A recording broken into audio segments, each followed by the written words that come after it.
večer.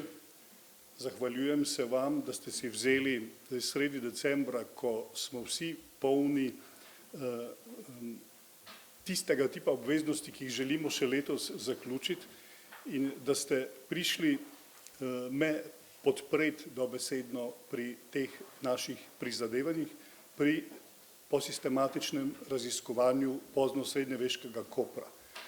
Dovolite mi najprej eno tehnično vprašanje, če sem zadaj dovolj slišen, če govorim s to jakostjo.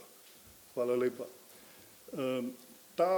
To predavanje je drugo v nizu letošnjih rednih predavanj Mednarodnega središča za primerjalne zgodovinske raziskave, ki smo ga pred 8 leti vzpostavili na oddelku za zgodovino in na oddelku za umetnostno zgodovino, zato da se lahko interdisciplinarno lotevamo raziskovalnega dela na sistematiziran način. Letos, torej pred vami je naš bilten, v katerem imate priložnost videti, kaj smo počeli v letu 2023. Torej, imam čast biti drugi po vrsti v nizu naših rednih predavanj za doktorjem Ajkem Šmitom, direktorjem galerije Uffizi, ki nas je počastil z prisotnostjo na našem letošnjem tako zvanem uvodnem predavanju v akademsko leto. Torej, uvodna predavanja v akademsko leto vzpostavljamo kot reden projekt, kot nekaj, kar bomo izvedli vsak oktober, zato da na resen, ampak slovesen način vstopimo v novo akademsko leto. Torej, letos po meni sledita še 2 redna predavanja, vljudno vabljeni, najdete jih tudi že zapisane na biltenu. V marcu 2024 nas bo obiskoval upokojeni profesor iz Padove, Gian Pietro Brogiolo, ki je, lahko rečemo, pionir tistega dela raziskovanja srednjeveške urbane zgodovine in arheologije, kjer se išče stik med pozno antično dediščino in srednjim vekom. Torej, v svoji zadnji knjigi je uspel prikazati, kako dolgo se je rimska infrastruktura globoko v srednji vek uporabljala v tistih mestih, ki imajo antično tradicijo. Ta njegova knjiga je velika uspešnica in pri nas, glede na to, da se ukvarjamo s Koprom, nam pa bo predaval o tem, kako se oni lotevajo raziskave tako zvanih, torej v Italiji bi temu rekli centri minori, torej manjša središča, kako se lotevajo raziskovanja tega, ko ne gre za velika mesta. Aprila nas pa obišče naš kolega iz Ca' Foscari univerze iz Benetkah, Lorenzo Calveli, ki pa je latinist in je strokovnjak za antično in renesančno epigrafiko in se ukvarjal tudi z tisto dediščino iz Istre in Dalmacije, ki je v 17. 18. stoletju pristala v glavnem v vilah beneškega plemstva ob reki Brenti. Torej kot nekaj, kar sodi v klasično okrasje tovrstnih vil in je pozneje pristalo v nekaterih muzejih in podobno. Torej on nam bo predal o teh rečeh. Lahko že najavim veliko uvodno predavanje leta 2024 in tudi 2025. Torej leta 2024 nas obišče umetnostna zgodovinarka Linda Borean, ki deluje v Vidmu, je priznana strokovnjakinja z področja baroka in vodi številne projekte na mednarodni ravni, torej zelo je dejavna na velikih ameriških univerzah. Za leto 2025 vam pa lahko najavim končno eno poslastico za medieviste in sicer dogovorjeni smo z kolegom iz Oxforda, torej Chris Wickham, eden vodilnih medievistov današnjih dni, ki je ukvarjal se z zgodnjim srednjim vekom, ampak na naše veliko veselje, tudi z tem, kako so se v Italiji v 11. in 12. stoletju spostavljale največje komune, kaj se je pravzaprav takrat dogajalo. In to bo tudi tema naših razgovorov leta 2025. Torej, vljudno vabljeni na vse te naše dogodke. Če je ta bilten, ki ste ga prijeli na mizo za nazaj, bodo seveda naslednji za naprej. In vas bomo o teh rečeh sistematično obveščali. Torej, tema mojega današnjega srečanja z vami pa so pa metodološki izzivi preučevanja poznosrednjeveškega kopra. Torej, nekaj med vas seveda ve, da se zadnjih nekaj let intenzivno ukvarjam s koprsko poznosrednjeveško zgodovino, prej sem se s tem ukvarjal ekstenzivno in recimo temu v drobcih, izhajajočih teh sluten, da je poznosrednjeveški koper poglavje zase, ki se ga je treba lotiti resno, sistematično, ampak da je, torej takrat, ko smo se začeli tega lotevati, dejstvo, da je arhiv koprske komune nedosegljiv, torej bilo tako zelo še pereče, da so to bile takrat več ali manj pobožne želje. No, po letu 2016 so se pa stvari spremenile. Torej, ta arhiv je zdaj dosegljiv in torej ni več potrebe ne po pobožnih željah, ne po čemerkoli drugem, potreba je po zavihanju rokavu in začeti delati in pri tem se pojavljajo številni metodološki izzivi. Torej, treba je vedeti, da gre za gradivo, ki ga po začetku 20. stoletja arhivisti več niso skladno z svojo stroko obdelovali, da je bilo nedosegljivo in da je z njim, ko ga dobiš v roke, seveda zato zelo težko ravnati in manevrirati, namreč v takšni obliki, kot je, ga je skoraj nemogoče tudi citirati.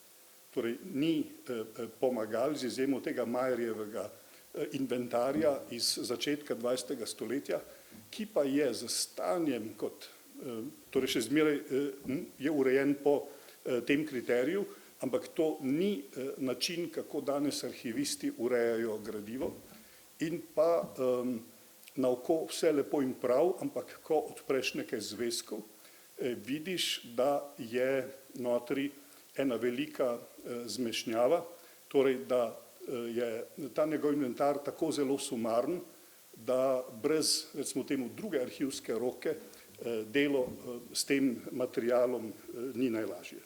Dovolite mi še uvodoma, da vas seznanim s tem, torej na kak način in kdo je tisti, ki nam financira te naše načine spopadanja s koprskim gradivom. Torej,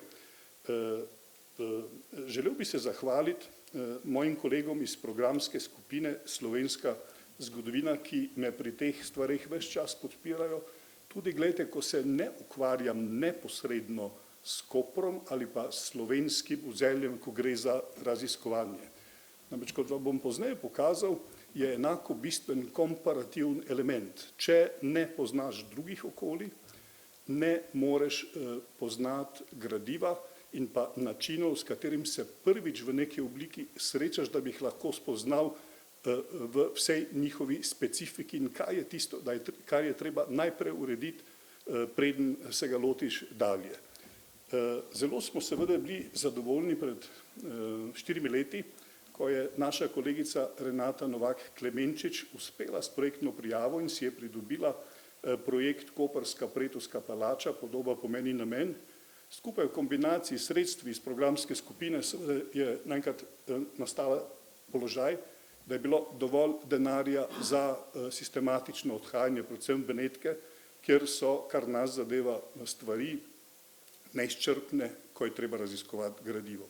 In pa seveda enako veseli smo bili letos, ko smo letos pozno poleti, torej prejeli obvestilo, da nam bo sofinanciran tudi drug projekt, ki se je začel 1. oktobra letos, to je urbana morfologija Kopra v poznem srednjem veku, projekt, ki ga vodim jaz in ki ga bomo izvajali do septembra 2026 in o tem bom spregovoril seveda nekaj v drugi polovici tega, kar vam imam danes zapovedati, ker je povezano s tem, kako se bomo pravzaprav teh izzivov preučevanja lotevali. Ob tem, gledajte, bi se želel na tem mestu zahvaliti tudi kolegom iz Hrvaške, namreč vključen sem na Hrvaškem v dva zame zelo lepa in pa velika projekta, ki jih pri njih financira ekvivalent naše agencije ARIS, torej Hrvatska zaklada za znanost. To sta projekta Angevin, torej ne bom vsega bral, in pa projekt Topos, prvi pri Univerzi v Zadru na oddelku za zgodovino, drugi pri Hrvaškem institutu za povijest. Torej poanta prvega projekta je, da se ukvarjamo s tako zvano periferijo Velikega Ogrskega kraljestva v drugi polovici 14. stoletja, da preučujemo njegovo funkcioniranje in družbene strukture, in tudi tu sem seveda si pridobil znatna materialna sredstva za odhajanje predvsem v Zadar in v Benetke, kjer zopet ne morete ločeno raziskovati stvari za eno področje in za drugo, ker se stvari med seboj prepletajo. Isto velja za projekt Topos, ker se ukvarjamo s topografijo oblasti, torej na kak način se oblastniki pozicionirajo v okoljih na Jadranu, ki ga vodi kolegica Irena Benjovski-Latin, in ker zopet torej s temi znatnimi sredstvi in pa oborožen seveda z informacijami, ki si jih izmenjujemo med seboj, lahko zopet nadaljujem to delo in s njim uspel seveda vsaditi v zavest tudi potrebo po tem, da ko govorimo o Jadranu v poznem srednjem veku, da ne govorimo o dalmatinskih mestih, ki so seveda za njih v prvi vrsti, ampak da je treba ozavestiti tudi pojavnost Istre in pa predvsem njenega središča, torej največjega urbanega središča v Istri, to je Koper, kot nekaj, kar mora biti sestavni del teh informacij. No in v tem konkretnem projektu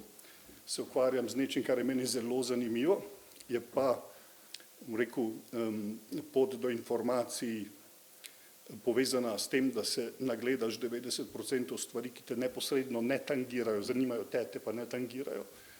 In sicer skušam ustvariti in si ogledati, kako je v 14. stoletju in pa v 13. stoletju, ko centralna oblast še nima te moči, kot jo ima v 15. stoletju, ko se začnejo vzpostavljati te prve moderne države, bodisi monarhije in Benetke kot republika, torej na kak način funkcionira prehajanje moči in mreže. In v tem času so zelo pomembne mreže na srednji ravni, torej to, kar je pri nas ekvivalent visokemu plemstvu, torej na področju severnega Jadrana sta to dve beneški veliki rodbini, Morozini in pa Mikieli, ki se izmenjujeta tudi nekaj časa na doževskih položajih in ki se tesno povezujeta z visokim plemstvom na tem področju. Torej Mikieli so, da vem, neposredni, zelo bližnji sorodniki grofov z Krka, oziroma Hrvati bi rekli kneževi Krčki, oziroma pozneje Frankopani, medtem ko so Morozini, ki obvladujejo večino severnega Jadrana in ki imajo seveda svoje interese tudi v Istri, tesno povezani z tisto rodbino v Puli, ki je uspelo vzpostaviti položaj sinjorije, to je rodbina Castropola, kar se je pozneje tudi izkazalo, rekel, kot osnova za to, da so Morozini, ko so Benetke prevzele Pulo, za Castropolami prevzeli njihova posestva in njihove feude. To uspemo torej na tak način se ukvarjati, povezovati in na tak način, ker seveda nekdo drugi vzame v roke nekaj drugega, dobim tudi eno povsem simpatično informacijo iz leta 1400, ko se je zdaj meni znani koprski plemič, prej pa meni neznani koprski plemič, spostavi kampanjo v Kopru, v Piranu in še v nekaj mestih, spravijo skupaj dve galeji in se na povsem zasebno pobudo lepo odpravijo na past meni najbolj znano mesto Rab. Kot neko zlato gos, ki ni dovolj varovana, seveda sledijo sankcije, torej Benečanom tovrstne akcije tudi takrat, kadar prinašajo materialno korist, seveda zaradi dolgoročnih koristi ne ustrezajo in sankcije nastopajo. Ko sem se začel ukvarjati s Koprom v poznem srednjem veku, sem hitro razumel, da si bo treba razčistiti, kakšni so, se opravičujem, se moram sem nazaj vrniti zaradi kamere, kakšni so odnosi med Koprom v zgodnjem novem veku in pa Koprom v poznem srednjem veku, ali govorimo o, recimo temu, mehaničnem predhodniku tega, kar vidimo pozneje v tej verziji istrskega središča Beneške Istre, ali govorimo mogoče o kvalitativno nečem drugem. To je nekaj, kar ne moreš vedeti. Ampak da se pa brez samega komunalnega arhiva že vedeti, kaj Koper po svoji magnitudi pomeni sredi 14. stoletja. Glejte, vam bom dal samo en kvantitativen primer, ki se ga seveda da prevesti v kvaliteto. Ko so leta 1348 na novo določali koprske dace po seveda njegovem uporu Benetka, kar se da slediti po zbirki listin, ki jih je Giovanni Cesca objavil že leta 1882. Glede, sledi sledeče, da je dacio Beccarie takrat znašal 1500 liber, torej bodite pozorni samo na dejstvo, da gre za 4-mestno številko, dacio tabernarum, torej na točenje vina, pa 4000 liber. Zopet bodite pozorni na 4-mestno številko, ki pa je od prejšnje znatno višja.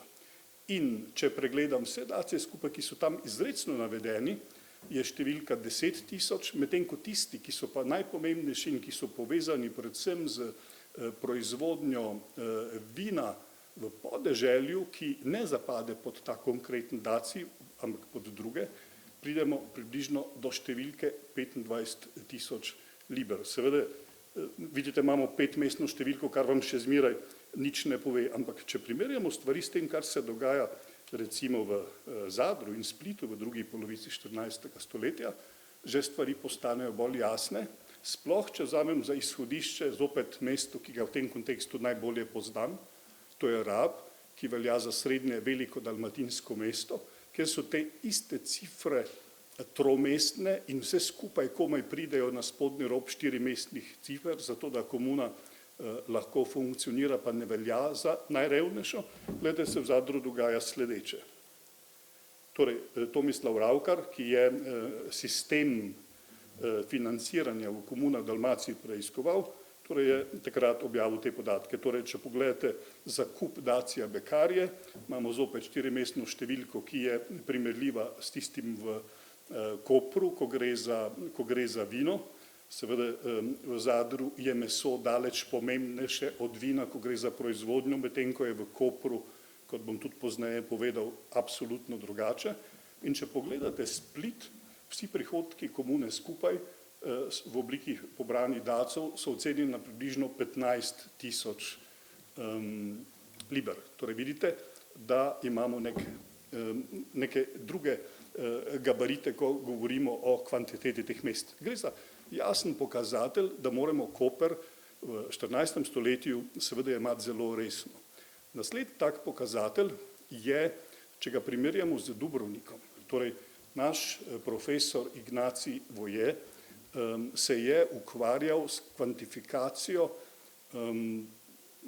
torej prometa v obliki tranzitne trgovine v Dubrovniku, ki je bilo zabeleženo pri notarjih. O tem bom tudi še spregovoril, namreč to, kar je v Dubrovniku bila obveza, da moraš za torej za blago, ki je presega vrednost 10 perperjev, se že oglasi k notarju, to je nekaj, kar se v Kopru ne dogaja, tudi v Zadru se to ne dogaja. No in zato so dubrovniški podatki razmeroma zanesljivi, ne smemo jih pa seveda jemati kot absolutne in zanesljive, ampak kot orientacijo.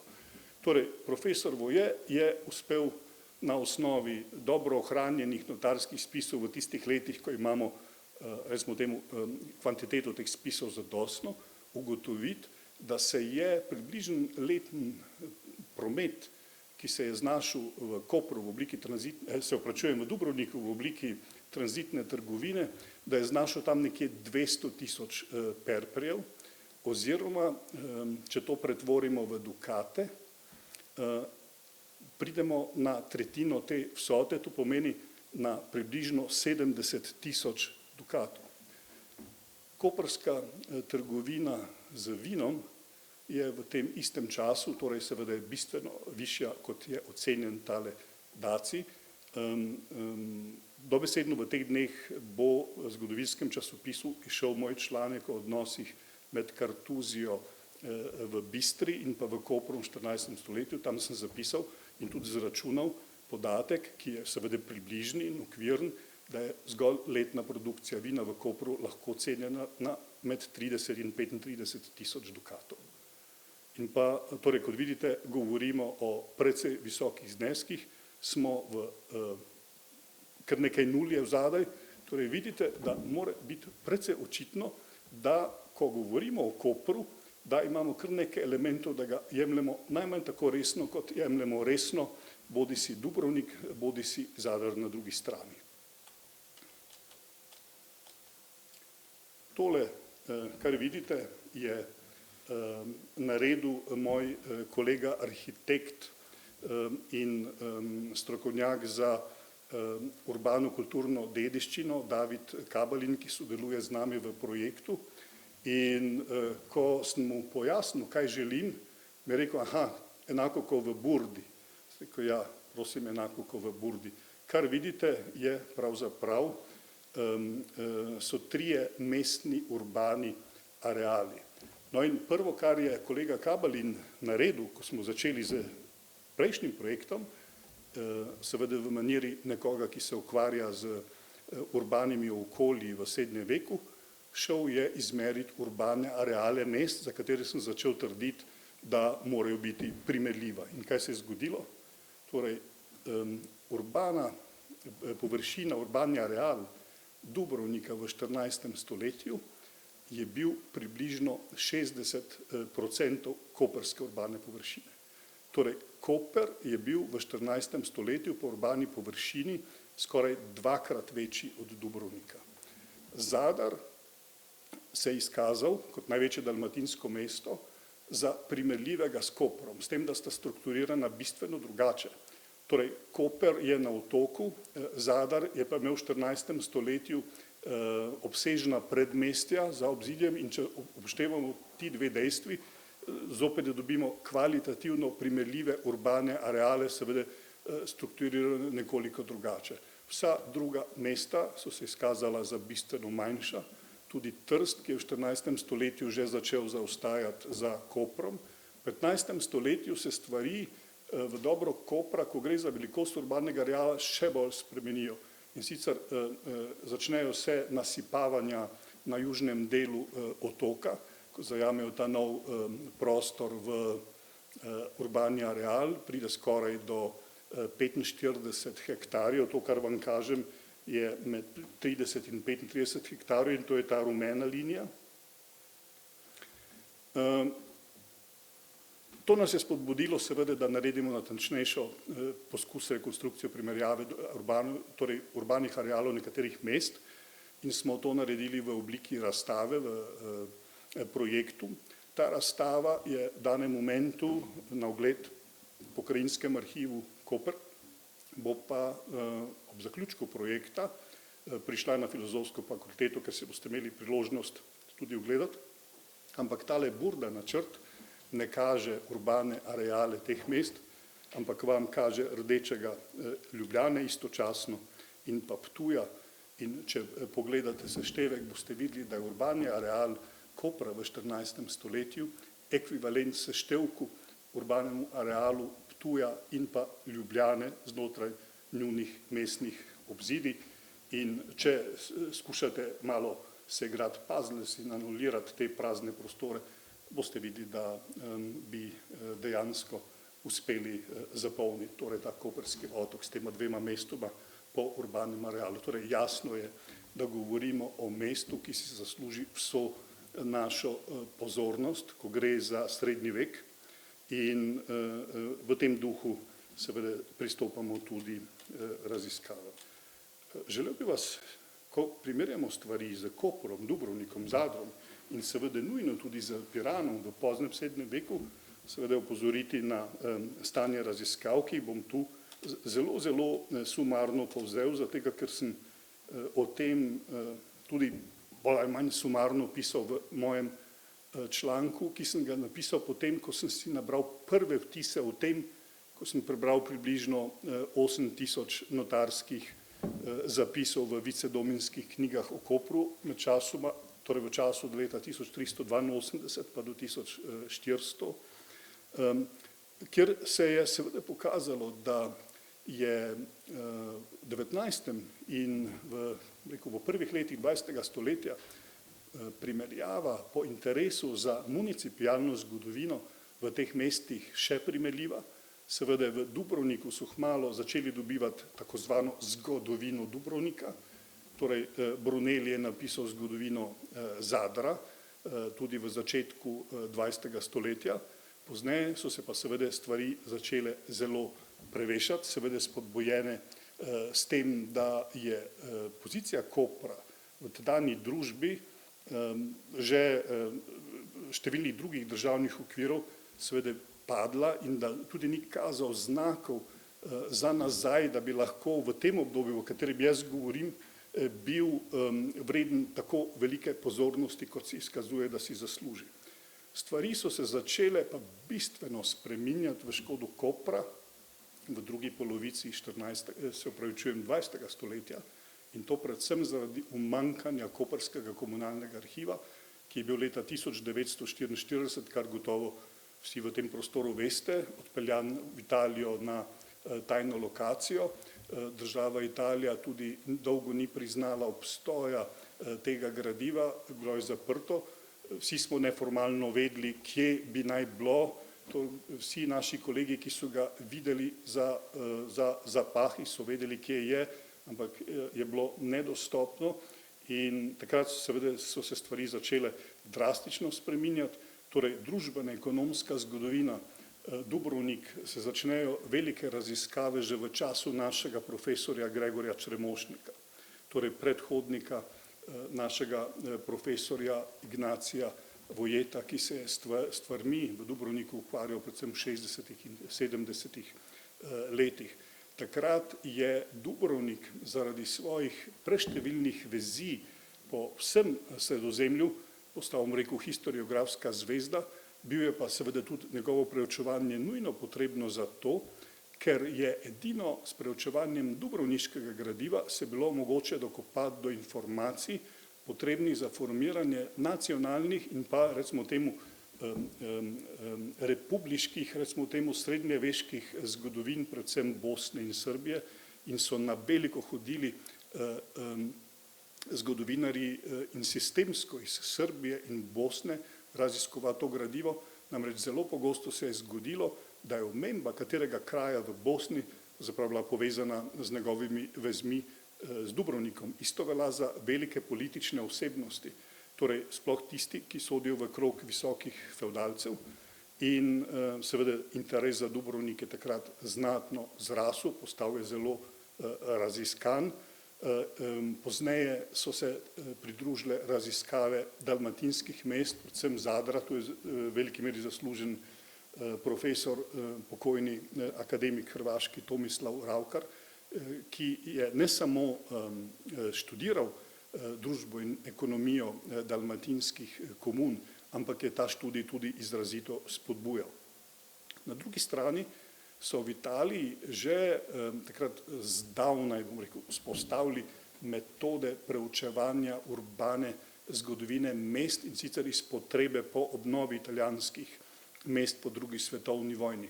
Ampak te stvari se niso lotevali zgodovinarji, v glavnem so se lotevali urbanisti in pa arhitekti, sploh tisti, ki jih je zanimala urbana kulturna dediščina, ampak razvili so metodologijo, kako se spopasti s temi mesti in z njihovo urbano kulturo, ne zgolj več s kartami in kartografskim materialom, ampak predvsem s tistim, kar je tudi meni kot zgodovinarju zelo ljubo, predvsem z podatki iz notarskih spisov in jim podobnih spisov. V tem času moram seveda posebej poudariti, da v Sloveniji nismo stali križem rok, seveda v tistih okoljih, kjer pa se je dalo raziskovati na primerljiv način. Seveda govorim o raziskovanju piranske srednjeveške zgodovine, kjer ima seveda pomembno vlogo zopet naš profesor Ferdo Gestrin, njegov kolega Pahor iz Pomorskega muzeja v Piranu, ki se ukvarjal zelo veliko z piransko socialno zgodovino, in pa na moje veliko veselje tukaj prisotna profesorica Darja Mihelič, ki ne samo, da se je ukvarjala z neagrarnimi panogami v Piranu, ki je napisala o Piranu in seveda drugih okoljih v Istri številna dela, ampak tudi zato, ker se je lotila tiste najtežje naloge, ko gre za spopadanje s temi okolji raziskovalno, torej edicije virov. Torej, profesor Miheličeva je uredila v odlične edicije najstarejše piranske notarske spise, torej konec 13. stoletja in prva polovica 14. stoletja. Torej, takrat seveda so se, torej Koper je postal, recimo temu, skoraj pozabljen, zgodovina se je dala tudi istrska formirati brez njega kot središča, poznali smo ga fragmentarno v drobcih, seveda, ko gre za zgodovino, ko gre za druge vede, ne. Torej, umetnostni zgodovinarji so naredili kar nekaj korakov naprej, isto konzervatorska stroka. Tudi arhitekti so se z njim skušali ukvarjati, predvsem pokojni kolega Darko Likar, ki se je skušal ukvarjati z koperskim mestnim arealom in obzidjem, seveda po njemu znanih metodah, ki niso historiografske in ki niso povezane z urbano zgodovino, ampak predvsem z arhitekturno zgodovino. On je že zdavnaj ugotovil nekaj, kar je primerljivo s tistim, kar sem govoril uvodoma, da je kopersko mestno obzidje za, rekel, kar en velik delež večje od dubrovniškega, kar je obsežnejše, torej kar je tudi eden od pokazateljev tega, kako se s Koprom naj ukvarjamo. Jaz se z njegovimi pogledi na daljno to kopersko urbano zgodovino ne morem strinjati, namreč on je videl stvari precej statično, torej naj se ta obzidni pas ne bi bistveno spreminjal, nekoliko bi se naj razširil, ampak gledajte, če bi to bilo res, bi Koper okrog leta 1000 bil enako velik kot največja italijanska mesta v tem času in bi seveda moral imeti tudi njim primerljivo zgodovino, kar pa ni imel. Je pa to vprašanje, bom rekel, resno in otok je tam, njegovi naravni gabariti so tam in vsega, kar je bilo rečeno na to temo, seveda zaradi takega stališča, ko sem vam ga izrazil, seveda ne moremo kar zavreči kot nekaj, kar je nepomembno. In pa drugo, kar sem že uvodoma rekel, torej moramo se pravzaprav odgovoriti na vprašanje, ali je Koper Capodistrija, torej zgodnje novoveško središče beneške Istre, kot ga poznamo bistveno bolje, zaradi bistveno boljše dosegljivosti virov in pa zaradi boljšega stanja raziskav, naj tu omenim ob kolegu Salvatorju Žitku, ki je tudi z nami, kolega Darka Darovca, ki se je ukvarjal z davčno in pa politiko na tem področju in pa z ekonomskim dogajanjem na tem področju, tudi seveda v mestu Koper. In kjer imamo zaradi tudi kartografskih virov, zaradi narativnih virov, ki obstajajo in seveda zaradi preučevanja na voljo bistveno večji obseg informacij, in je seveda to izhodišče, kako gledati nazaj. Ampak težava je, kako nazaj gledati brez virov za ta pogled nazaj. In iz tega se mi je takrat porajalo pravzaprav vprašanje, kakšne so karakteristike poldnosrednjeveškega Kopra v primerjavi s zgodnjeveškim Koprom samim. Torej, ali so, torej, kje so sporednice, kje so bistvene razlike.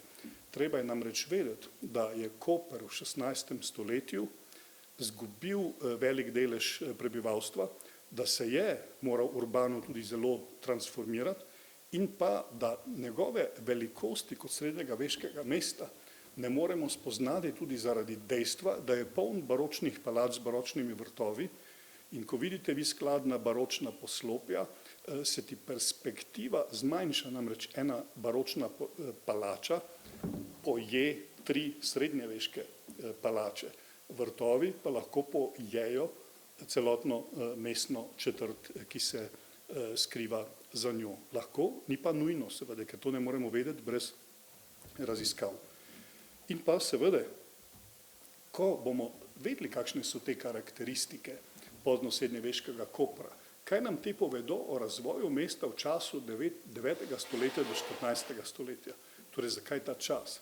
Zato, ker je evidentno, da v 14. stoletju, bodi si prva polovica, bodi si druga polovica, Koper dejansko nastopa kot precej veliko mesto, tudi po svojem kozmopolitizmu in po karakterju načina njegovega funkcioniranja, povsem primerljivo z Zadrom in Dubrovnikom, kot jih poznam iz tamkajšnjih virov.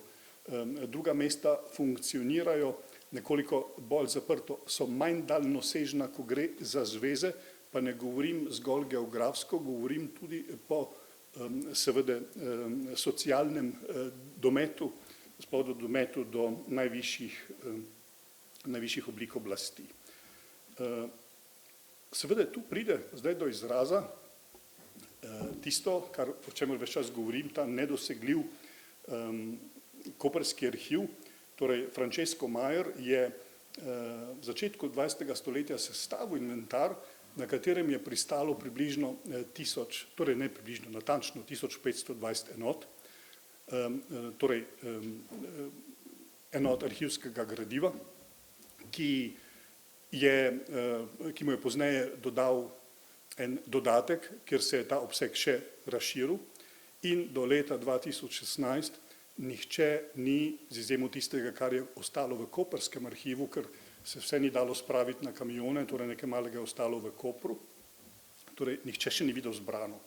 No in leta 2016 smo bili povabljeni v Benetke na obisk in sicer direktor Arhiva Republike Slovenije Bojan Cvelfar, tukaj prisotna Nada Čibej, direktorica Pokrajinskega muzeja Koper, dve arhivistki, njeni kolegici, Debora Rogoznica in Zdenka Bonin in jaz, in smo si imeli priložnost seveda ogledati to gradivo, ki ga je po naši grobi oceni bilo za približno 200 do 250 tekočih metrov.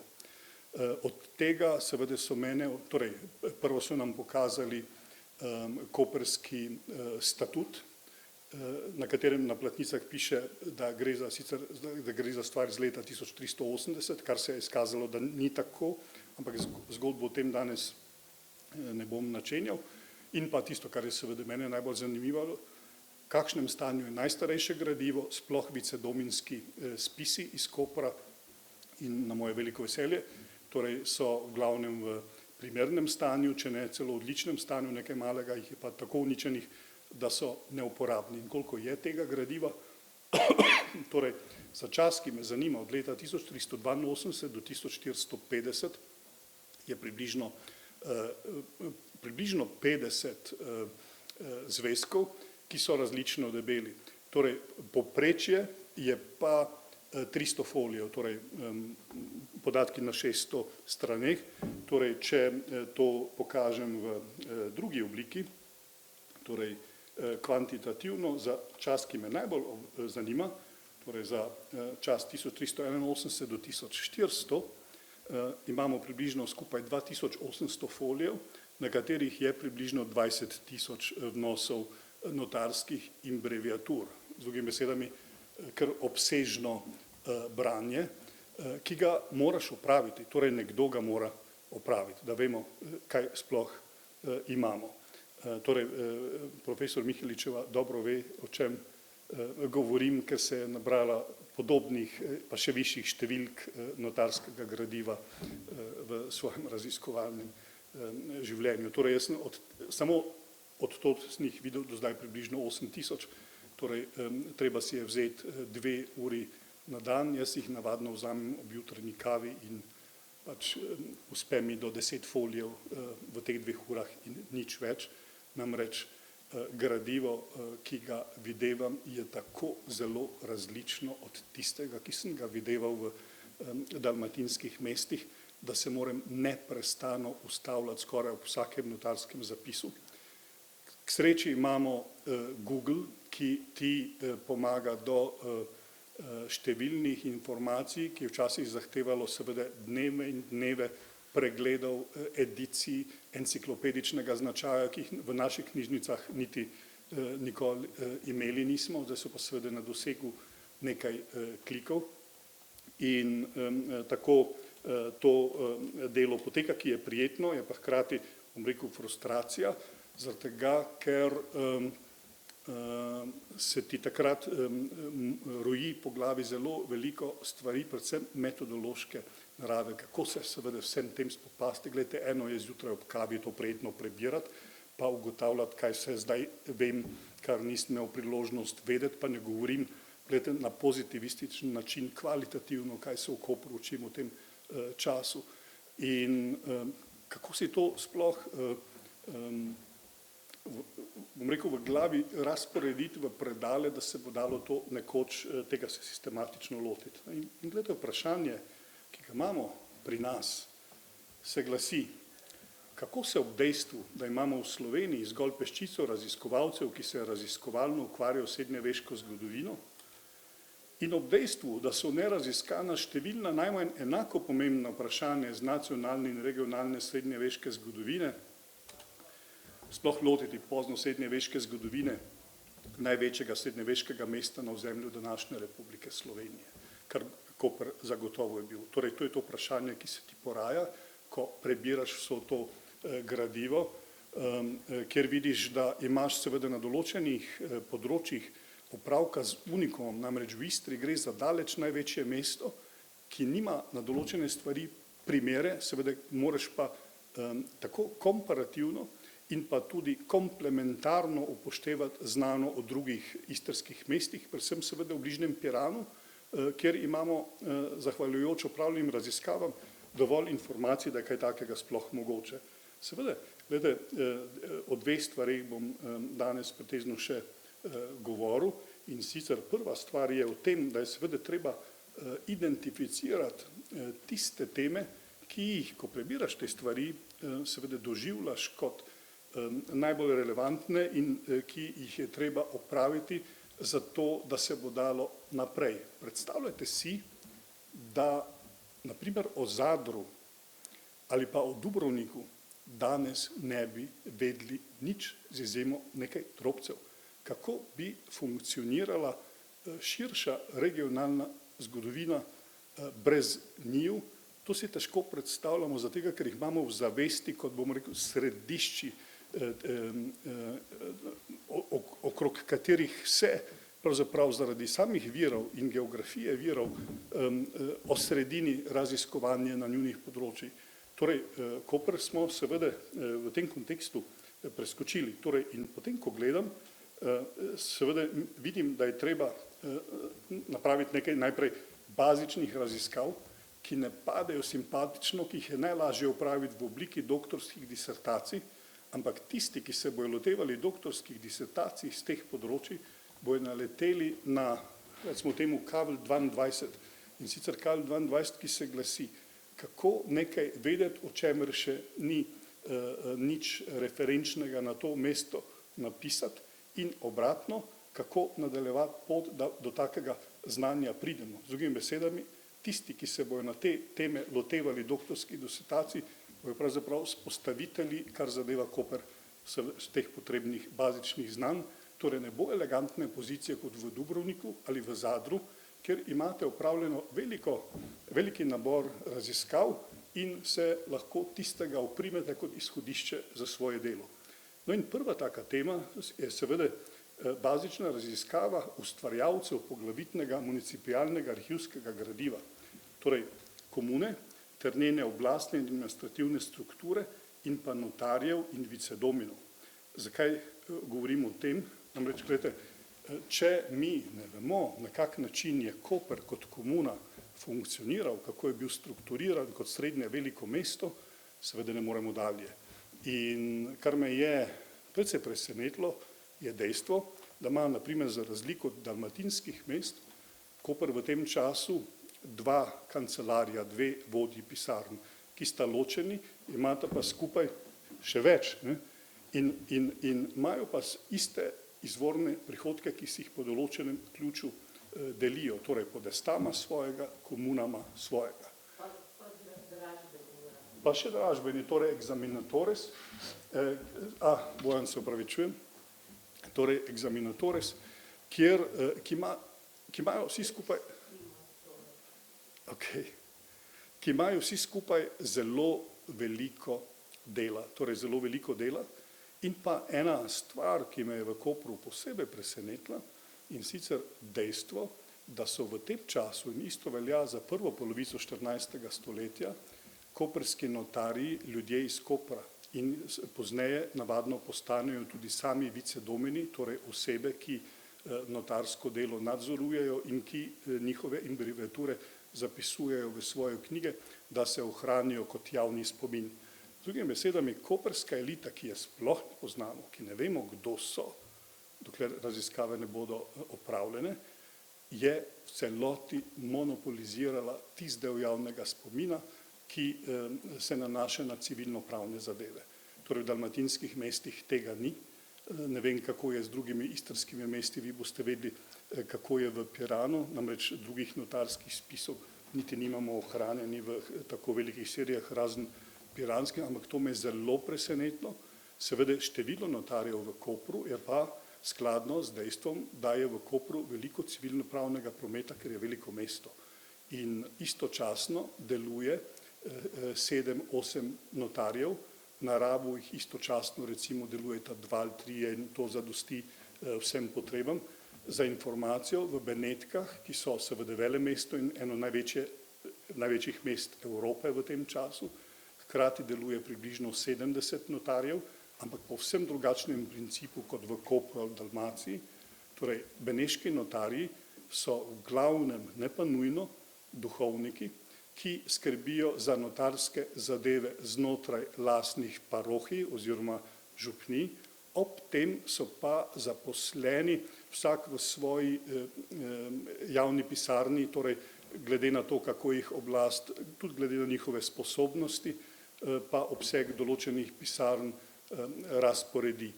In ko si njihovo zapuščino oglejujete, ki je pa neizmerna, torej v Benetkah za 14. stoletje obstaja približno 110 škatl ohranjenih notarskih spisov, ki so pa po strukturi povsem drugačni od dubrovniških ali od tega, kar najdemo v Kopru. Torej, tam najdete tu pa tam kakšen notarski protokol, ker si zelo na kratko zabeležijo, kdo je bil stranka in kaj je pri njih želela, kaj so pravili, torej zelo na kratko. In abreviatur ni skoraj nič, v glavnem so pri njih ostale kopije, ki so bile izdane strankam in večina tega je izdana bila na pergamentu in je vse skupaj, če se ne ukvarjaš z Benetkami neposredno, ena velika zmešnjava, ki si jo težko razlagaš, torej res je precej naporno obsežno, ampak si pa vsaki škatli nagrajen z bistvenimi informacijami za funkcioniranje krajev v Istri in Dalmaciji. Namreč seveda sledovi tega, kaj so ljudje iz Kopra in Južne v Benetkah počeli, se pa najdejo. Ampak zopet, za razliko od tega, kar vidimo v Dubrovniku, kjer velja tisto pravilo 10 perperjev in navzgor, notarski promet v teh krajih niti približno ne poteka tako. Torej, to, kar sodi v Dubrovniku v notarske spise, pri njih sodi v njihove zasebne zvezke. Oni navadno grejo k notarju samo takrat, ko je treba pripraviti, recimo temu, občasne obračune oziroma če gre za kakšne druge priložnosti. Zato mi je mogoče slediti, vidiš tudi na kakšni ravni funkcionirajo, kvantifikacija je pa nemogoča. Dobesedno, kvaliteta je vidna, ni pa vidna kvantifikacija, vidno je seveda tudi, kaj je predmet notarskih pogodb, ko ne gre za nepremičnine in to je recimo v primeru Kopra v glavnem in pretežno visoko kvalitetno vino. in vidiš iste ljudi in v Kopru in v Benetkah, torej vzajemno kot partnerji eni drugim. Zato, gledajte, je dejstvo, torej, da je notarstvo povezano z elito, ki jo ne poznamo, nekaj, kar je treba nujno odpraviti, bazično raziskavo. Gledajte, naslednja alineja deluje malo enigmatično, namreč zapisal sem leti 1380 in 1381, torej ne govorim o bom rekel, časovnem aspektu ukvarjanja, da bi se takrat morali posebej s tema dvema letoma ukvarjati. Namreč v teh dveh letih je prišlo do enega dogodka na Koprskem, ki nas je zelo zaznamoval glede stanja virov. Torej, vsi govorijo o tem, da je genoška zasedba Kopra leta 1380 in napad leta 1381 privedel do situacije, da je koprsko starejše gradivo takrat zgorelo skupaj z mestom. Da bi zgorelo skupaj z mestom ni govora, namreč vidimo iz teh istih virov po letu 1381, da mesto ni zgorelo, da je mesto tam, da funkcionira, da vsi objekti, ki bi morali goreti, so delujoči, funkcionirajo, ni zaznati neke tovrstne dejavnosti, velike obnovitvene, je pa seveda mogoče zaznati dejstvo, da virov ni. In en tak lep, svežen virov je pojavljanje vdov pred koprskim podestatom, ki so morali z pričami seveda zopet porekreirati tisto, kar je bilo zapisano v njihovih dotalnih pogodbah. In grejo stvari lahko tudi v 50. leta 14. stoletja.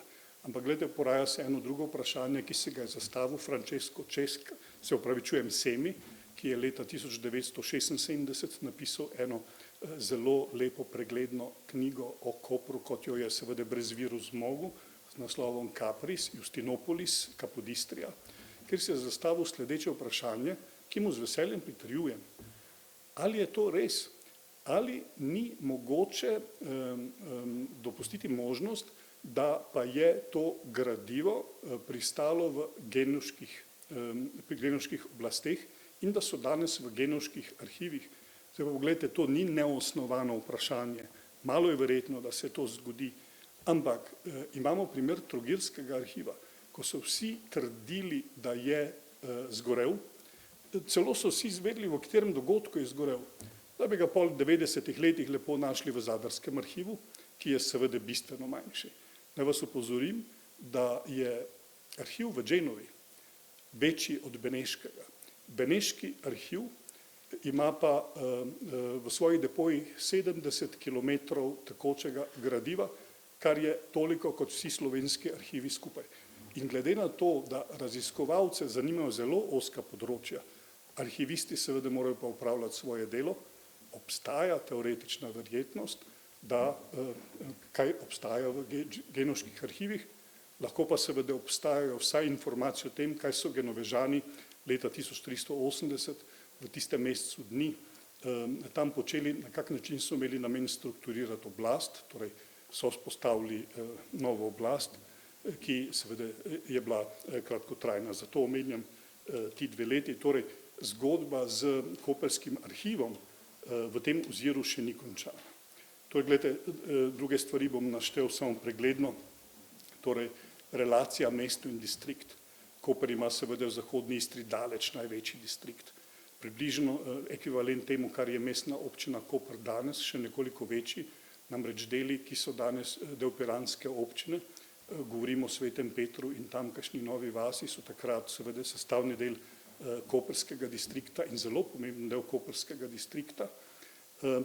Torej, vidim po bežnem pregledu, da koprski distrikt ne funkcionira enovito, torej da funkcionira v treh pasovih, en pas je okrog mesta, ker imamo s polovino kot najobičajnejšo obliko teh ekonomsko-družbenih odnosih znotraj neurbanega okolja, da pa pride do velikih, seveda povsem drugačnih razlik, ko gremo po eni strani na južni del proti večini Istre, kjer imamo na primer Momjanske onstran Dragonje in pa seveda, da je poseben pas ta pod Kraškim robom, ki pa je povsem drugače organiziran kot pas proti Istri in kar je najbolj zanimivo, te oblike organizacije se ponovijo na drugi strani v Tržaškem distriktu, kar je pa nam v glavnem neznanka, ker se s temi stvarmi ne ukvarjamo.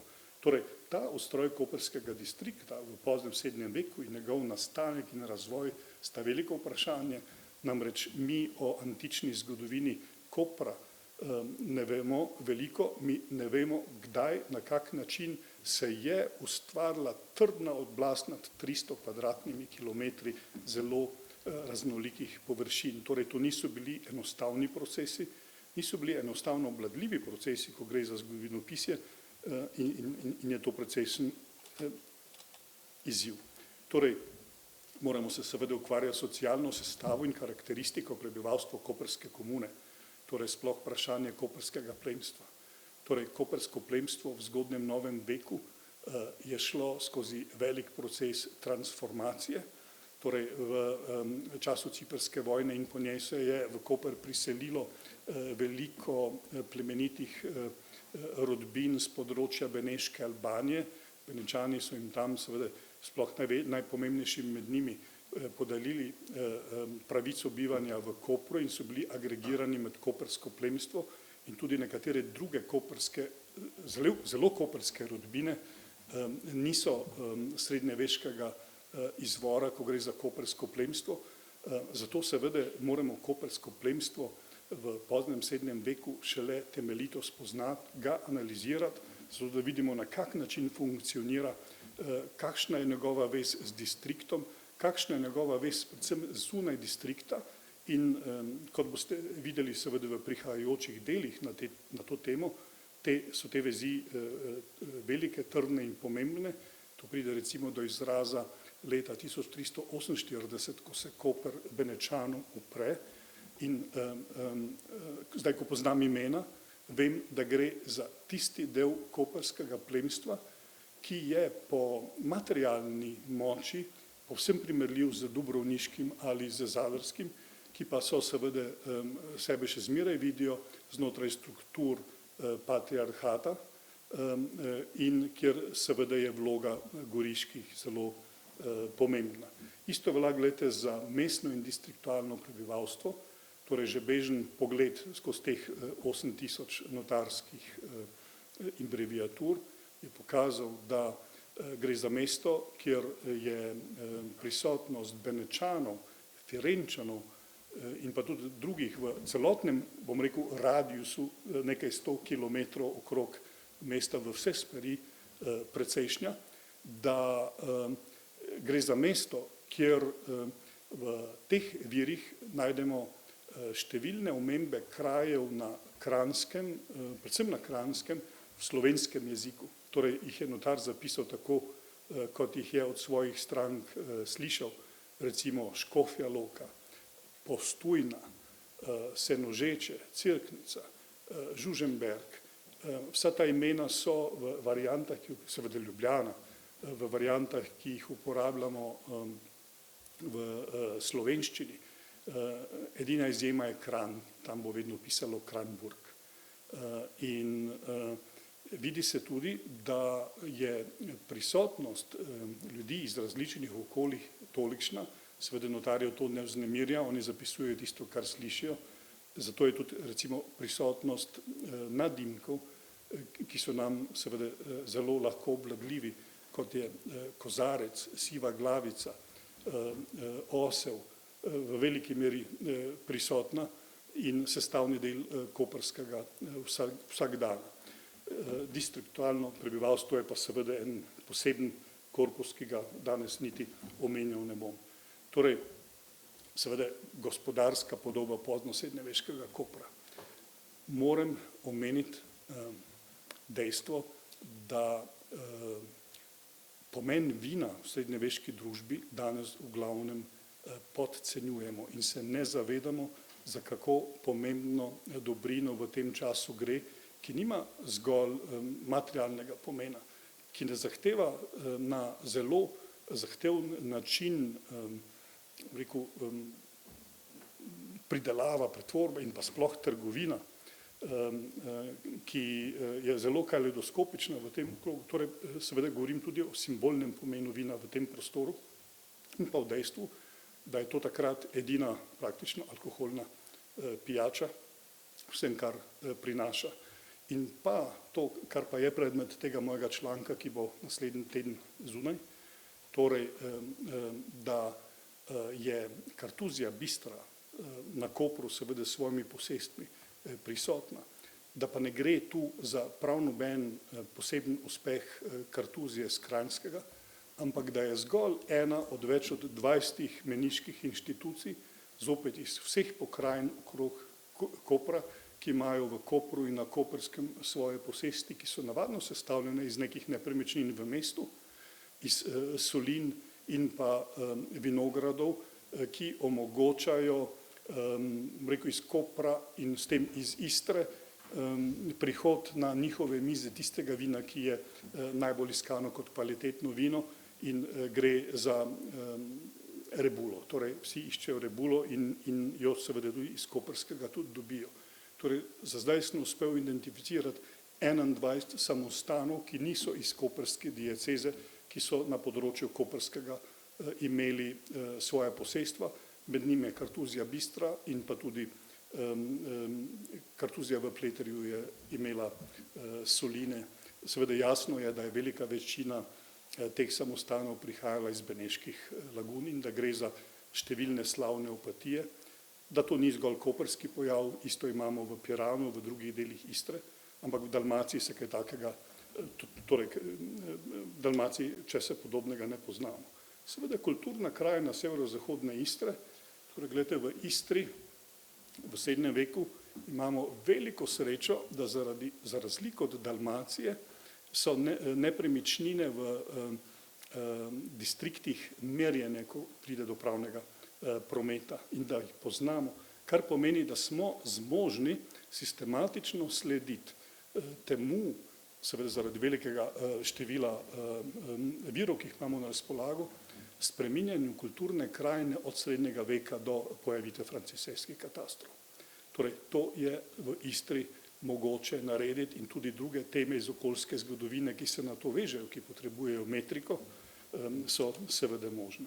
Torej, materialna kultura. V Kopru imamo v teh spisih številne ohranjene zapuščinske inventarje, ki omogočajo marsikaj in pa seveda municipialna identiteta.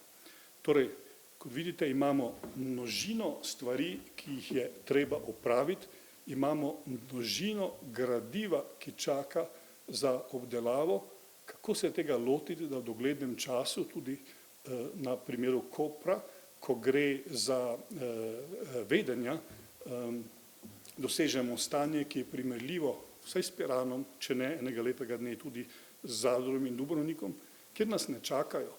Torej, tam grejo raziskave naprej. V Dubrovniku in v Zadru se na veliko lotevajo raziskav z področja urbane zgodovine, edicije virov grejo naprej na organe, torej o tistih organih, ki so za njihova okolja precej značilna, torej v Kopru se seveda to še ne dogaja. Ob tem seveda, da bo treba narediti nekaj disertacij, bo treba stvari se lotiti tudi drugače sistemsko, pa ne zgolj v obliki projektov. Torej, kar sem predlagal in kar sem zelo vesel, da ne naleti na gluha ušesa je, da začnemo spodbujati ne samo pri naših študentih, ampak študentih tudi iz drugih univerz, to vrstno ukvarjanje z Koprom, seveda na teme, ki jih zanimajo, ampak seveda vsak posamično, ampak skupaj in sinergijsko, izhajajoč iz dejstva seveda, da je to gradivo neobvladano, neznano, neobvladljivo in da se pojavlja seveda daleč preveliko število odprtih vprašanj, ki bi jih lahko doktorand sam zastavil. To skupino vzpostavljamo, torej skupino mentorjev in doktorandov, ki postaja mednarodna, torej pridružila se nam je kolega Josip Banič iz Pule, pridružila se nam je kolegica Mirjam Davide iz Trsta, s katero spodbujava, bom rekel, komparativno raziskovanje Kopra in Trsta. Pridružuje se nam kolega Dario Kanzijan z Padove, ki bo poskrbel, da tisti, ki se bo želel ukvarjati z materialno kulturo na Univerzi v Padovi, dobi zaslombo. Pridružujejo se nam kolegi, ki so z nami sodelovali na poletni doktorski šoli iz Francije, torej dva njihova bodoča doktoranda, en iz Marseja, druga iz Toulouse, sta se že začela ukvarjati s tistimi stvarmi, ki jih zanimata, skupaj z menoj že sedita v Beneškem državnem arhivu in pregledujeta njima zanimivo gradivo.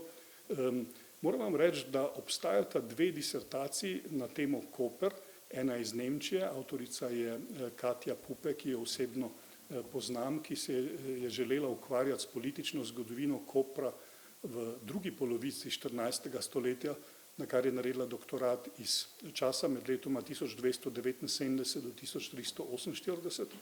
Kolega Donald Cooper iz Cambridgea me je obvestil, da je v covidnem času nekdo naredil pri njih doktorat in sicer komparativno primerjaje nekatere vidike zgodovine Kopra in pa Treviza, kar je seveda vse smiselno zaradi tega, kako je Koper zasnovan kot urbano telo, ko gre za njegovo delitev na manjše enote in s tem povezane prejšnje sisteme obrambe. Danes vas ne želim decembra moriti s temi stvarmi, bo še časa dovolj za to. Torej tudi kolega Donald Cooper, ki je umetnostni zgodovinar, ki je specialist za mendikanske redove, se nam bo v tem kontekstu pridružil. Zelo sem vesel, da je ta iniciativa naletela na dober odziv v mestni občini Koper. Namreč predlagal sem, da skupaj vzpostavimo sklad, ki bi pomagal študirati tistim doktorandom, ki se lotevajo Kopra in Koprskega, pa ne zgolj kot zgodovinari, ki niso vključeni v sistem mladih raziskovalcev oziroma niso namensko zaposleni v znanosti, da se s čim takim ukvarjajo. In predlagal sem, da iz tega sklada, ki naj bi ga pravzaprav formiralo koprsko veliko gospodarstvo, ne občina kot taka, financiramo tisti del šolnin, ki jih država ne pokriva skozi svoje sheme in da vsak od tisti, ki uspe na tem internem razpisu, da si pridobi tudi nekaj letnih sredstev za najnujnejše kritje materialnih stroškov za raziskovanje, bodi si na Koprskem, bodi si v krajih, kjer je tako raziskovanje potrebno opraviti. To so v glavnem Benetke in Beneški državni arhiv in druge inštitucije tam. Torej, dogovorjeni smo, da bomo to inicijativo nadaljevali skupaj. Dovolite mi, da na koncu še predstavim to, kaj počnemo v našem tem novem projektu, ki smo ga začeli oktobra. Torej, to je pa tisti tretji način, kako se lotiti stvari, nujno interdisciplinarno in skupaj tam, kjer seveda ena veda ali dve vedi ne zmorejo sama. Torej, potem, ko sem prečesal teh nekaj tisoč notarskih zapisov, se vidi, da je mogoče, glede na množino materijala, v veliki meri se dokopati do urbane podobe Kopra v 14. stoletju in sicer po sistemu sledenja parcelam in njihovim lastnikom. To bomo kot podatkovno bazo, ki bo vpeta v geografsko-informacijski sistem in bo javno dostopen, vpeli, seveda bomo analizirali, želeli bi res čim boljše rezultate. Torej, zagotovo vem, da bomo uspeli področje tako zvane velikih vrat oziroma Porte Major oziroma Kalegarije v tem času spraviti dobesedno pod kontrolo, kdo je kdo, kaj je kaj. In da bo to drugi layer, pod njim bo en drug layer, ker bojo zbrane vsa do zdaj opravljene arheološke raziskave v koprskem mestnem jedru in bojo v sozvočju s tem, kar bomo naredili. Tretji layer bodo pa vnešeni vsi podatki umetnostno-zgodovinske in podobne narave, ki jih imamo v objektih in na terenu, zato da končno lahko, recimo temu, ene lepe predmete povežemo z ljudmi, da niso tam nekje imaginarni Koprčani zastavljeni, ampak da vemo, kaj je kaj, kje je kje, kdo je kdo. in seveda iskati stične točke med tem, kaj bodo povedali arheološki podatki, ki bodo končno zbrani na eni sami točki v kombinaciji s tem, kar bomo mi opravili kot mrežo. To je več ali manj tisto, kar sem vam danes želel sporočiti. Jaz se vam zahvaljujem za pozornost, sploh, ker ste si še enkrat vzeli čas za to sredi decembra, ko imamo vsi veliko stvari za opraviti. Najlepše hvala in dobrodošli na naših naslednjih ICCHS predavanjih. Hvala lepa.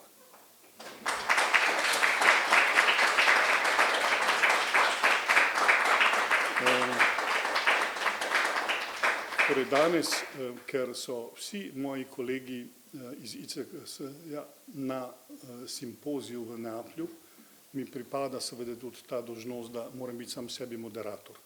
In vas seveda pozivam k razpravi oziroma seveda pripombam, sugestijam, vprašanjem.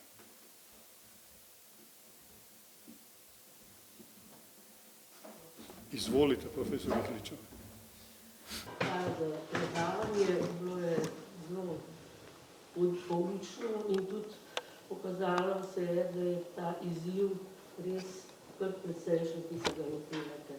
Bojim se, da v okviru nekih disertacij stvar ne bo izvedljiva. Pa bom povedala, če povem iz lastne izkušnje. 2 uri na dan, pravite, da ste gledali te knjige. Jaz sem imela srečo, da je tedanja direktorica arhiva Milica Trepše-Štolpa posodila ne meni, ampak Janezu Peršiču, ki je bil drugi doktorant profesorja Gestrina in je delal problematiko Judov, da je posodila 10 vicedominskih knjig iz Pirana v arhiv Slovenije. In to je pomenilo od 7 zjutraj do 3 popoldan, sem jaz tam sedela in sem 7 let izpisovala gradivo za to neagrarno, bilo je pa narejeno tudi agrarno gospodarstvo. Kako se lotiti te tematike? Jaz sem najprej izpisovala vse, kar je bilo neagrarnega na listke. In sem potem, ko sem prišla še popoldan v inštitut, sem te listke tematsko razdelila. Kreditna trgovina, solarstvo, obrt, vse pač nepremičninski posli in potem na ta način je zadeva tekla. Bilo je zgrešeno, po mojem, da sem vzela vezano obdobje od 1280 do 1340. Mnogo bolj pametno bi bilo vzeti reze za 5 let. Na 10 let, 5 let in to recimo priporočam.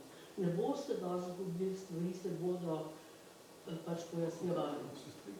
Drugo, kar zadeva administracijo, tukaj ni bilo tako malo narejenega, tukaj se tudi nenazadnje se je z administrativnim in pa z rimskim pravom se je Kambič ukvarjal, ni bil na primer Marko Kambič danes omenjen, ali pa tudi Darovec se je nekoliko s tem pečal. Tako da te stvari so deloma narejene in tudi študije za starejše obdobje nekaj je narejenega, bi pa absolutno priporočila, da se najprej statute intenzivno pregleda.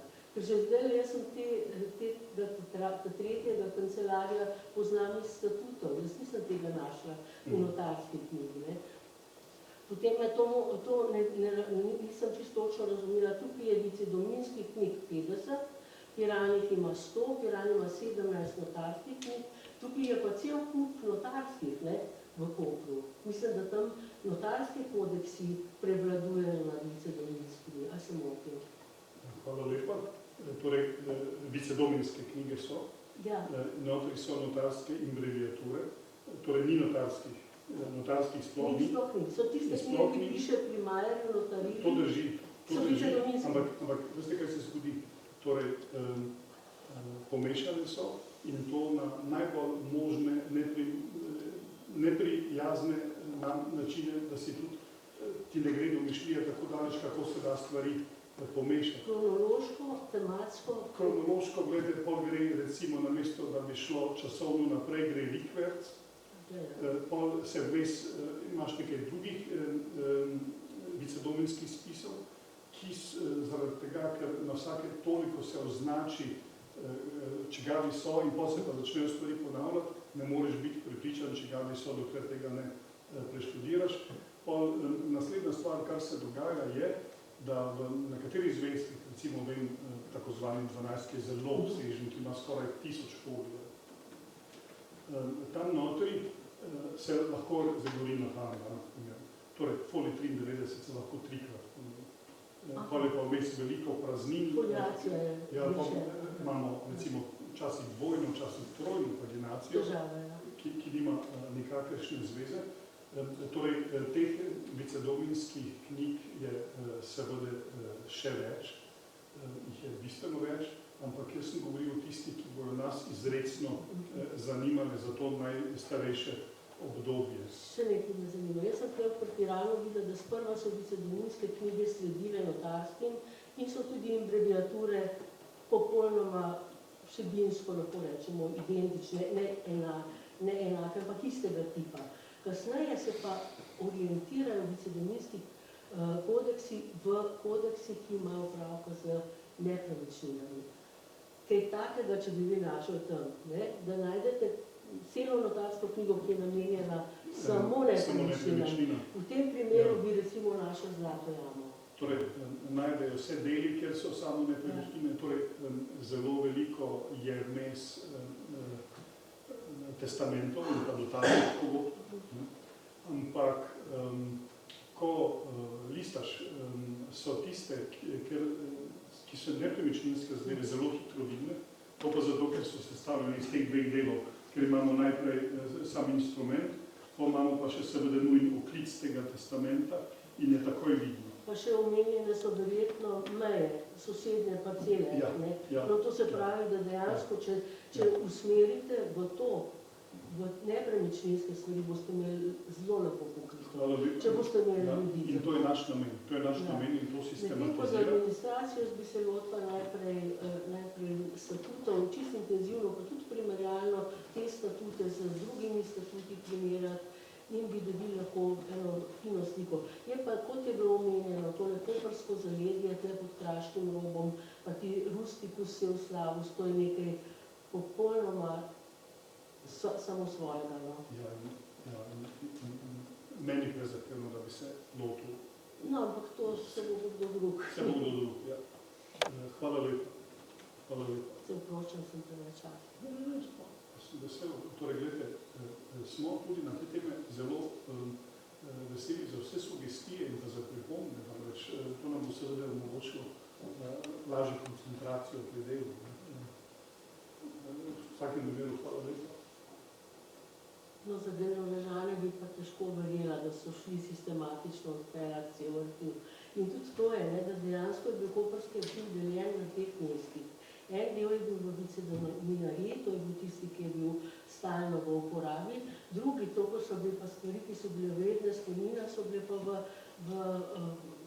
pri Frančiškanih. In zdaj se ne vem, kaj je takrat zgorelo. Jaz mislim, da glede samo od sebe zgorelo ni nič, torej kar vidim je bilo ali uničeno, ali odnešeno, z drugimi besedami manjka, gradivo civilno-pravne narave, torej vicedomenske stvari manjka. To posebno očitno manjka, ampak se strinjam, jaz mislim, da je zelo malo šans, mogoče 1%, ampak s kolegi v Genovi bi bilo vseeno vredno biti prepričan, da to ta 1% ni. Glede, ta trogirska zgodba je bila zelo poučna, ko so v 90-ih letih našli komplet trogirsko komuno v Zadrskem državnem arhivu. To je blizu, zdaj to pa doželo že sprav. To me toliko ne skrbi, sploh recimo leta 1381, ko je pred Koprom zasidranih 27 kalej, kar je v drugi polovici 14. stoletja eno od največjih možnih ladjev v svojem času. Količina me ne skrbi, bolj seveda bi me skrbelo dejstvo, da so to šli narediti. Mislim, da je šlo za poskus uničenja javnega spomina, enako kot je dejstvo, da so jim potegnili svetega Nazarja, seveda poskus dobesedno izničenja municipialne identitete, torej teh identifikacijskih faktorjev, ki te delajo kot skupnost. In znam biti, da je to bilo vse skupaj zažgano, ampak ne v objektih, ker vicedominerija leta 1381 normalno funkcionira, ampak najverjetneje na trgu. Torej dobesedno eliminacija tega, torej ne v objektu zagotovo. Ker se pojavlja, objekt se pojavlja in tam se stvari dogajajo. In noben od objektov, torej Pletovska palača, ni videl, da bi trpela škodo. Torej, sebi govorijo o atriju katedrale, njegovo, tam se točno vidi, da je življenje v atriju in okrog atrija kontinuirano, ker je poln trgovinic, poslovnih objektov in pa delavnic, dobesedno. In pa seveda javne mere so tam notri postavljene v severni kot. To je iz teh spisov jasno vidno. V statutih je napisano, da so mere na trgu postavljene, kamnite mere, da so na trgu prav pravi statut na glavnem trgu, medtem ko dva brasolarja, se pravi dolžinski meri za prodajo, sta pa na stolpu vklesani. Tudi napisano. V bistvu je atrija sestavni del trga po njihovih. Točno vemo, torej v tem času, kje glede na druge lokale znotraj atrija se je to nahajalo. Dejansko to je bilo živeto kot na trgu.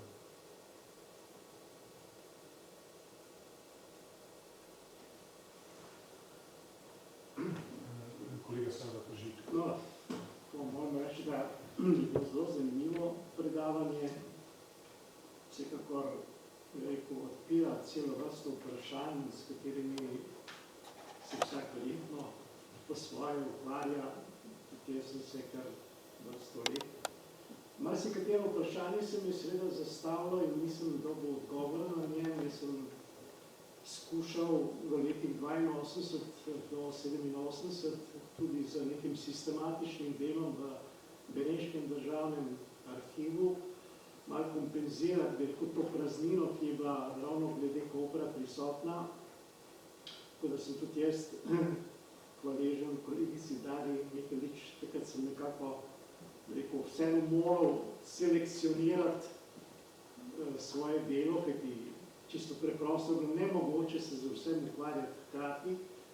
Tako da mene je zanimalo po eni strani tisto gradivo, ki je na nek način omogočalo potem tudi eno vizualno predstavo, to se pravi načrte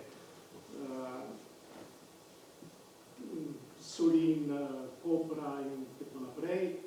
Po drugi strani pa sem bil presenečen, da tja do leta 1954 je bilo razmeroma malo sistematičnih objav virov.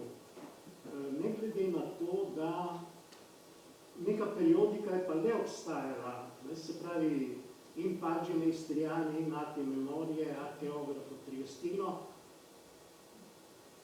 Nekaj tega seveda je, ampak vendarle glede na to, da pa je bilo nekaj kvalificiranih raziskovalcev, zgodovinarjev na tem območju še do leta 1954, pa morda še kakšno leto kasneje, me preseneča relativno malo pozornosti do koprske zgodovine, ker bi si človek mislil, koncu koncu so imeli vse doma pri rokah. Pravi, da koprski arhiv vendarle je bil dostopen. Jaz sem naletel na en zanimiv rokopis, ki ga je pripravil sicer Agostino Carli Rubi, ko je pripravil za enega svojega, on je rekel, da je to njegov prijatelj, nek opat Bart iz Savoje, ki ga je priporočal Francesco Grisoniju za vzgojo njegovega sina in on je takrat pripravil prvi vodič po Kopru, torej zgodovinski umetnostno, zgodovinski vodič, ki ga je zanimivo napisal v francoščini zaenkrat samo tipkopis, jaz sem ga prevedel, tako da ne bi prihodnje leto išel z mojimi komentarji in bombami, zanimiv sam po sebi, ampak točno je videti, da je Agostino Carli-Rubi bil fizično v arhivu, da je jemal fascikle enega za drugim, torej notarske knjige je imel v rokah, kajti tam so nekateri zelo zanimivi podatki, podrobni podatki, zlasti, ko opisuje posamezne koprske plemiške družine. Pa tudi nekatere ambijente, torej, kjer so, naprimer, upravne zgradbe, kdo tam deluje, katere vrste funkcionarji in tako naprej. Tako da, bi rekel, je to nedvomno ena plat, ki daje tudi misliti, kaj se je praktično v Kopru v času med obema vojnama dogajalo glede na to, da je vendarle Koper imel ali pa ohranil nek politični prestiž nekdanje beneške prestolnice. Torej, v bistvu, kot rečeno, je marsikaj še vedno nejasnega. Meni tudi na nek način nisem nikdar dobil odgovora, zakaj je leta 1944 Benedetto Lonca, ki je praktično bil direktor 3 ustanov, ki so imeli svoj sedež v palači Grmomitako, tam, kjer je danes muzejska palača, kjer je bil muzej, kjer je bila biblioteka Čivika in kjer je bil pač ta arhivijo Municipality, tako da se pravi stari koprski arhiv. Zakaj je pravzaprav on absolutno upošteval navodila, ki so verjetno prišla tudi v Piran? Zakaj se je takrat Piran, kdo je bil tisti, ki se je odločil, da piranski mestni arhiv skrijejo, torej, da ga enostavno ne bodo odpeljali v Benetke, torej koprski arhiv je pa v celoti tudi odšel. To je seveda bilo usodno in je usodno še danes, tako da verjetno so se po moje italijanske oblasti tega v povojnem času zavedale in so to zadrego rešili s tem, da so celotni stari koprski arhiv mikrofilmali. Da se to vemo. In pač ta mikrofilm bil na voljo uporabnikom v Tržaškem državnem arhivu. No in zdaj končno so seveda tudi odprli. Ampak jasno ostane to veliko vprašanje, načelno vprašanje, torej čisto pravno vprašanje na osnovi česa, katere zakonodaje, katerega principa si dan danes Italija pravzaprav zadržuje stari koprski arhiv, s kakšnim namenom, s kakšnim interesom. Koncu bi rekel, teh političnih razlogov mislim, da ni več. Da je tukaj predvsem interes stroke, tisti, ki bi moral prevladati in seveda ki bi moral prispevati k temu, da se to vprašanje enkrat vendarle reši na civilizacijski način, se pravi, da se ta stari koprski arhiv vrne na svoje prvotno mesto.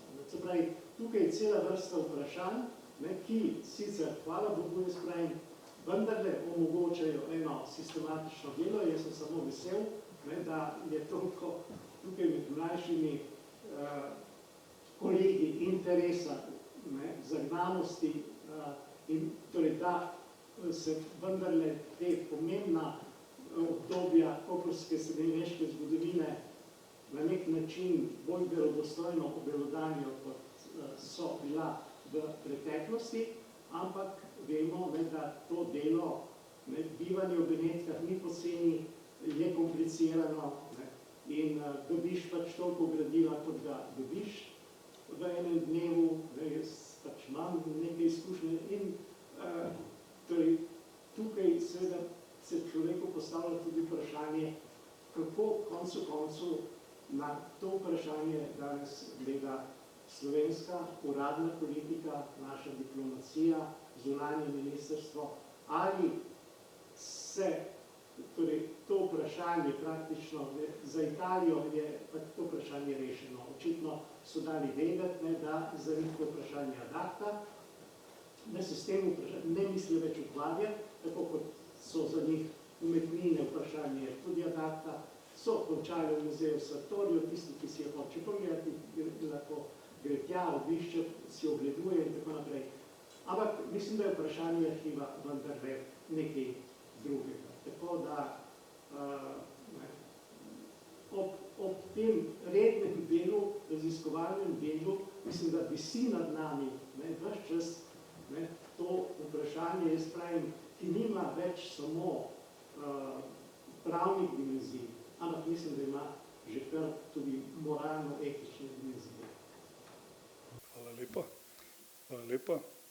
Jaz upam, da enako kot leta 2011, ko smo bili na ekskurziji s kolegom Štihom in s kolegom Mlinarjem študenti in ko smo o tem govorili z direktorjem Santorom in si nismo predstavljali, da bo nekaj let pozneje to gradivo dostopno, upam, da zdajšnje pobožne želje, da se vprašanje restitucije odpre in uspešno zaključi, ni nekaj, kar mi ne bi imeli šanse več doživeti, držim pesti. Pa tudi vsak bo svoj košček v zvezi s tem naredil, kolikor ga mora in zna. Vsekakor hvala lepa.